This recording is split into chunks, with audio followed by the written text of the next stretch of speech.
Maaf nak tanya, untuk dapatkan surat kuasa, perlu bawa ibu bapa arwah atau balu boleh uruskan sendiri? Dia macam ni. Dia kena tengok siapa waris faraid.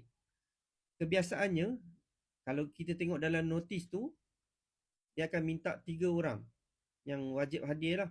Satu pemohon dan 2 lagi adalah waris faraid ataupun orang yang mengenali si mati.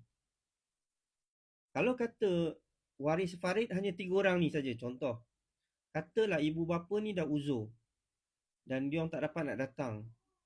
Boleh ganti orang lain. Mungkin adik-beradik arwah ke ataupun kawan-kawan yang mengenali si mati. Dia macam tu. Ataupun pandangan saya biasa praktis macam ni.